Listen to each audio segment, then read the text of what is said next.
afternoon, everybody. Thank you all for coming. We are going to keep this speaking program brief because we are outside and the legislative session is starting soon. But I want to thank and acknowledge all of the champions of Rhode Island's students who are joining us here this afternoon. We're going to recognize all the legislators who are here in just a moment. But I also want to recognize and thank Neil Steinberg, the Rhode Island Foundation, all of the men and women of the Rhode Island building trades who are here in force today. Thank you all for what you do to build up Rhode Island schools.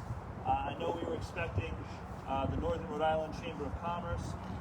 Thank you very much for coming. Greg Mancini from Build RI, Maurice Corrado from the Rhode Island Hispanic Chamber of Commerce, Lori White, I believe, was coming from the Greater Providence Chamber of Commerce. Thank you, all of you. We also have representatives here from Climate Jobs RI, which is on the vanguard of ensuring that we create good, clean energy jobs right here in Rhode Island. And of course, our legislative champions, who I will introduce in just a moment.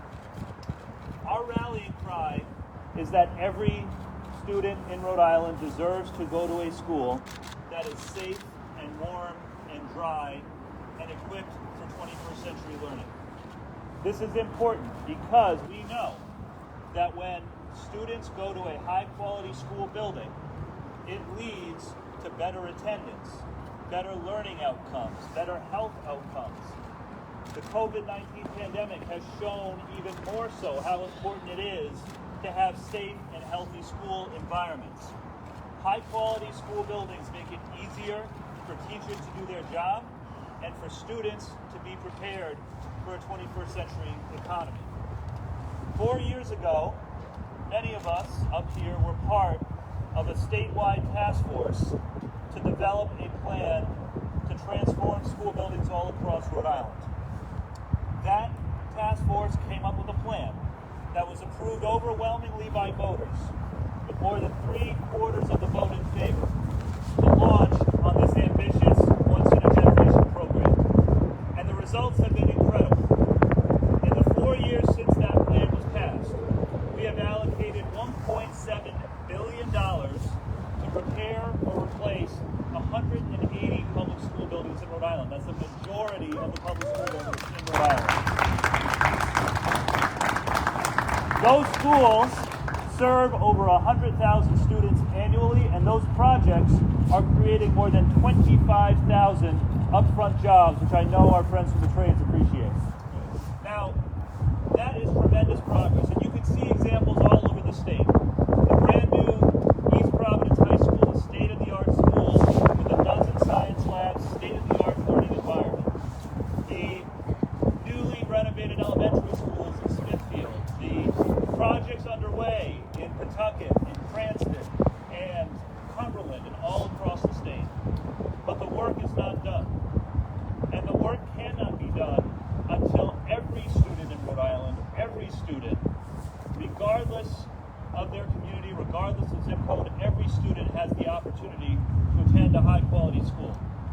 And so today, we are joining together to commit ourselves to continuing this progress until every student gets the school that they deserve.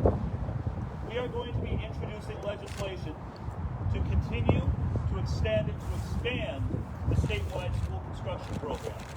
The legislation that we are introducing will continue the state incentives for new school buildings, for enhanced science labs, for career tech facilities, because there are a lot of good jobs out there that do not require a four-year college degree, but they require good career tech programs at the high school level. It will also include continued incentives for building more early childhood facilities, for early childhood and pre-K education.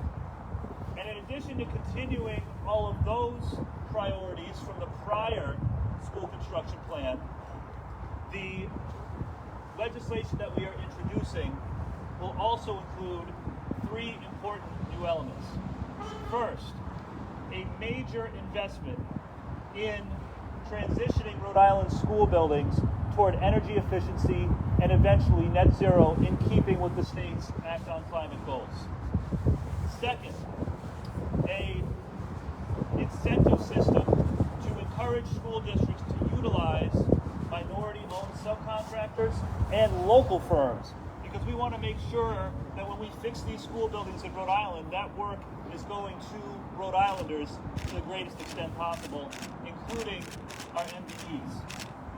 And third, this legislation will include heightened protections for workers to make sure that workers on the job are treated with respect, with dignity, and are compensated fairly.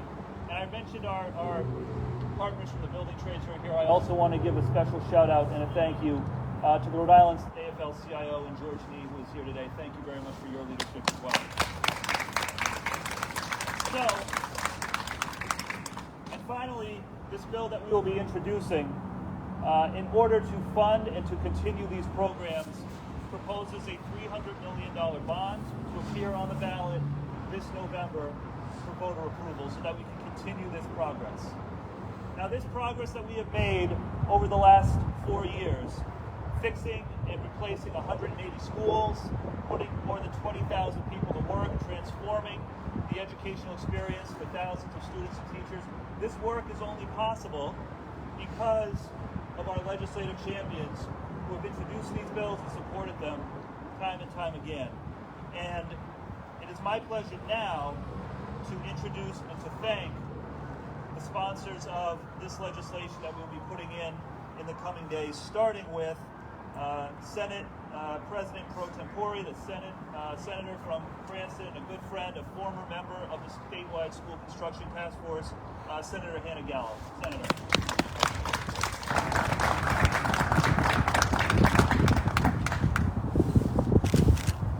So good afternoon. Thank you all for being here for this very important announcement.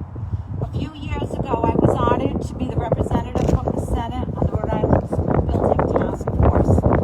Working with those many stakeholders, we developed a set of recommendations to ensure all Rhode Island students attend schools that are warm, safe, and dry. We want something more than just warm, safe, and dry. We also outlined steps to ensure our state school buildings, many of which have served children for decades, are transformed to the 21st century learning environments. I happen to work in one of those schools that was built in the 1930s. Let me just tell you, it can't be replaced and cleaned up soon enough. Based on those recommendations in 2018, voters overwhelmingly approved a $250 million statewide school construction improvement bond. Hopefully that same kind of assurance will come again this year when we look for having the approval, and it'll be overwhelming again. Today, as we take major steps towards a second bond to support these critical projects, investing in those 21st century school buildings, they've produced amazing results already, but we need to go further. I can only speak for my city. In the city of Cranston, the Eden Park Elementary School is amazing, and they just did a small part of it. It wasn't even a complete construction. It was just renovated. It's an intermediate wing known as the Learning Community. It's bright, and it has open space that has allowed teachers and children to reimagine the traditional classroom. The design of the space was driven by the educators and the students. This also happened at the New East Providence High School, which I had the pleasure of touring with some of my colleagues. Actually, Senator Moyer's here, and Senator Kano is here. We went through it. It was amazing to see how respectful the school is, and how it encourages. There's been so much research on what a positive attitude and a positive school have positive outcomes because the children are inspired. It's been inspiring to see their vision and our vision come to life and open up so many new possibilities. There are more great projects in the work that are creating so much excitement around Rhode Island. It's critical that we build on that enthusiasm and keep the momentum going, because there are many other schools in need across our state. Every child deserves a safe, engaging, and modern place to learn and grow. And all of our educators who make such an extraordinary difference in young people's lives deserve classrooms and buildings worthy of their incredible work. So I just want to say I hope that this is just like the start of the statewide new schools, respectful places, and I want to thank everybody for being here, and I'd like to introduce and welcome Senate Education Committee Chair Sandra Kano. Thank you.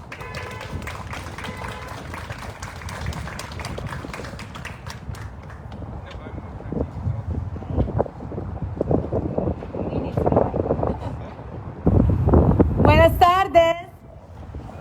I am so excited to be with all of you here today. As many of you know, education transforms my life and opened the doors to so many opportunities for me. I'd like to say thank you to Treasurer Magaziner for your amazing work, and obviously to my friend, Senate President Pro Tempore Hannah Gallo, which has also been my mentor on this new role as Senate Education Chair. So thank you so much for all your guidance and support. Education is super important for me. It's so important that every student in every community across the state has the best possible chance at success, just like I did when I came here from Colombia. To accomplish this, it's essential to have safe, secure, and modern schools. In the city of Pawtucket, we have already seen the benefits of investing in our school buildings. All of our schools are receiving improvement, including new security features and health and safety upgrades. One of the most exciting projects is the rebuilding of Henry J. Winters Elementary School in my district. It is rebuilding into a state-of-the-art STEAM facility. When that building opens up in the fall, it will enable amazing new kinds of collaboration and innovation. It will give our young learners a critical foundation for success in a world that is changing so much every day. Our city is also very excited about exploring the possibility of building a new unified high school. That project is generating so much enthusiasm in our community, and it would be a real game changer for local children and families. This proposal being announced today is so important for our state and its future. I'm also excited to know that this legislation includes new and expanded reimbursement incentives. These incentives will enhance education opportunities by creating more early childhood education facilities, careers and technical education facilities, and STEM facilities. They will support our action on climate through energy efficient and renewable energy. And this is the time when I give my shout out to my friend, amazing chairwoman of the Environment Committee, Senator Oyer, which has been doing an amazing job to get us there. So thank you, Senator Oyer. And they will ensure that local-owned and minority-owned business are part of these important projects. I'm proud that our incentive for minority-owned business is targeted to support businesses that have been historically disadvantaged and were hit by the COVID-19 pandemic. We are focusing on supporting local business owned by our neighbors of color, so they are part of the work that make our schools warm, safe, dry, and equipped for 21st century learning. As a chair of the Senate Education Committee, I'm thrilled to be part of this announcement, and I can't wait to see all of the incredible progress we are going to make together. It truly takes a team, and I think that part of the team of these amazing believers in education is here, and I want you to make sure that you give them a round of applause, because it takes a village, it takes a team, and the team is here. So thank you, all of you. And at this time, I'd like to introduce Representative Brandon Potter.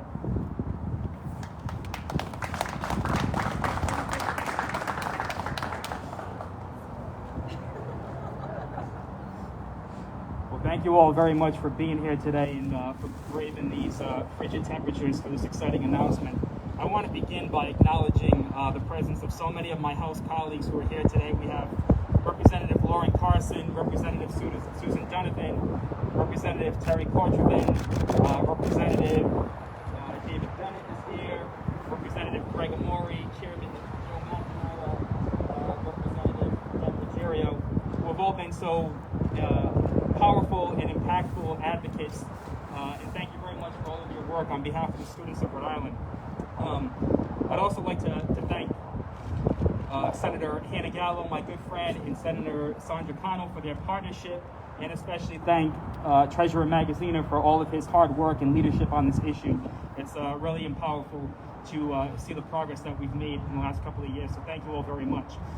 As you know, in 2018, the people of our state made a very historic commitment to end the decades of neglect and began making significant investments that we need in order to bring our schools into the 21st century.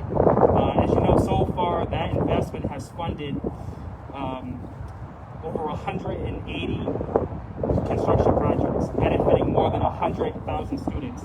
And I am very proud to say that where I went to high school at Cranston High School West was one of the recipients of that project, which was much needed repair and replace our crumbling school buildings that are more modern and safer and healthier, warm and dry, and environmentally responsible, where kids can learn in a modern 21st century appropriate setting. So really appreciate that.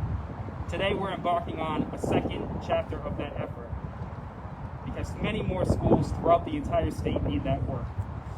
The construction is an incredible opportunity to invest according to the values of our state, and I'm very excited especially that this legislation that we'll be introducing includes incentives to build schools in energy efficient, environmentally sound ways in accordance to the Act on Climate, which again, my good friend Senator Dawn Oyer on the Senate side and Representative Lauren Carson were so instrumental in passing, so thank you again.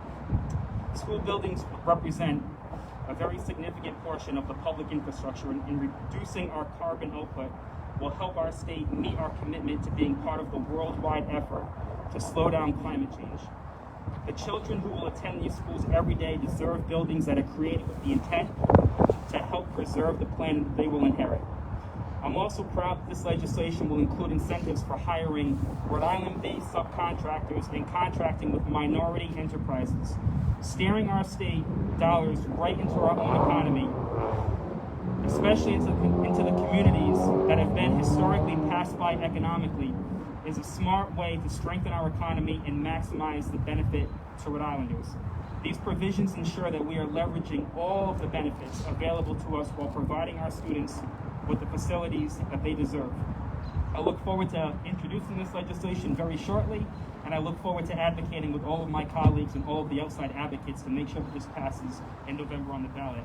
And with that, I'd like to welcome back Treasurer Magaziner, who's going to introduce us to some students who are here to speak. Thank you all very much. All right, thank you, Representative Potter, Senator Cano, Senator Gallo, and all of your terrific colleagues who are here. We promised you all a short speaking program, and we will deliver on that. But I think it's important that before we call it an afternoon, that we hear from the voices of the students, because ultimately that's why we're doing this. We are doing this to ensure that the students of Rhode Island have a bright economic future. We have two students joining us today who would like to share their perspectives. First, I would like to introduce a senior from Tolman Senior High School, Martin Lopes.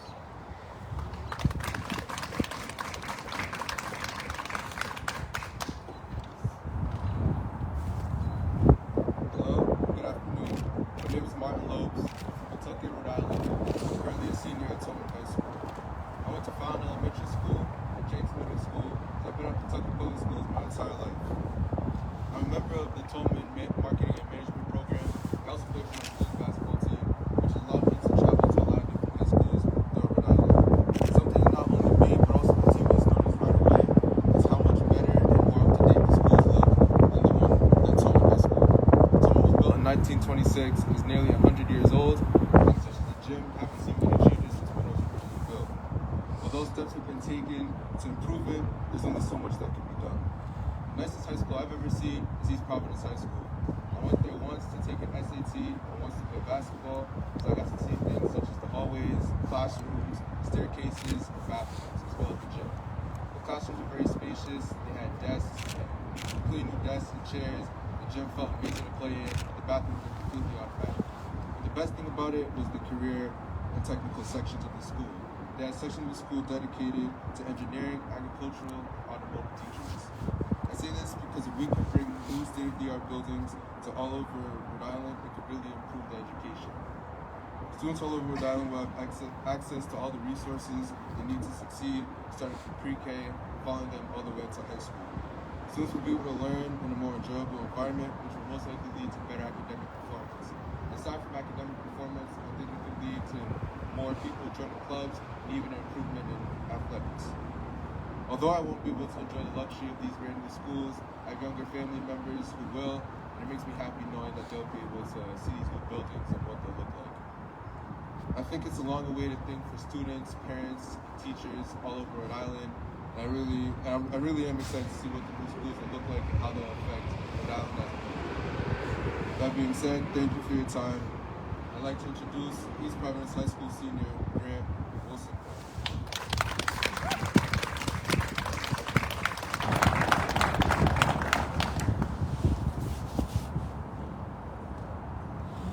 Good afternoon, everyone. As many know, the City of East Providence, with the help of Treasurer Magaziner and Representative Moray, voted in favor of a bond plan to construct a new high school building. Being a senior at East Providence High School, I have been around long enough to witness the old school and be able to speak to how much of a difference the new building has made for our community. The school is warm, safe, and dry. You know that you are going to a safe place, you have confidence in yourself, and you are motivated to spend your time there. It feels like you are cared about in your community. Someone invested in your education, and it makes you want to work harder. Before we were given the new school, the students were pulled in classrooms, things were breaking, we had distractions in the environment around us, and could not focus on our education. The new East Providence High School is well thought out and is state-of-the-art in every way. From the heating system, the cooling system,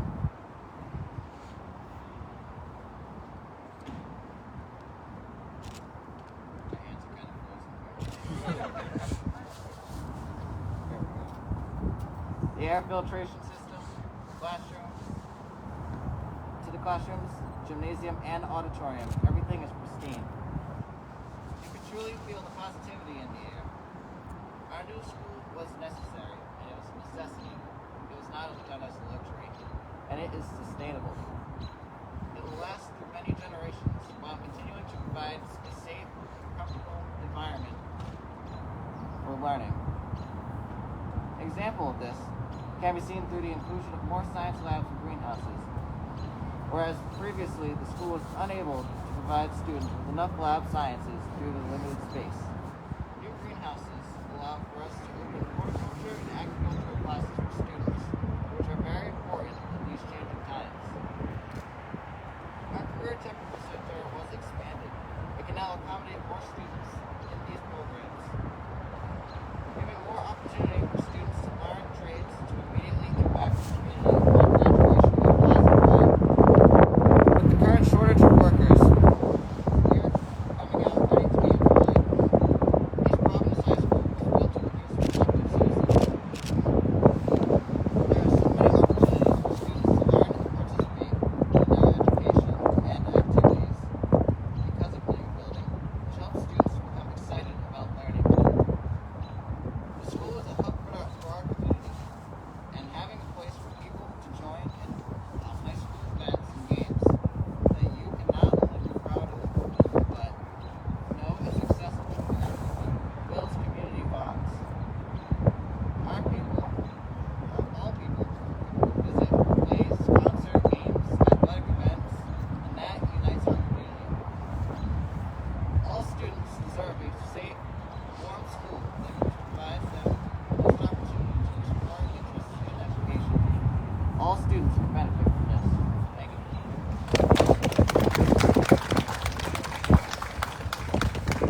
All right, thank you all very much again for turning out. This is just the beginning of the next chapter. So now we hope that you all will join with us to advocate for students, advocate for teachers, advocate for working families in Rhode Island to get this bond passed through the General Assembly and passed by the voters in November.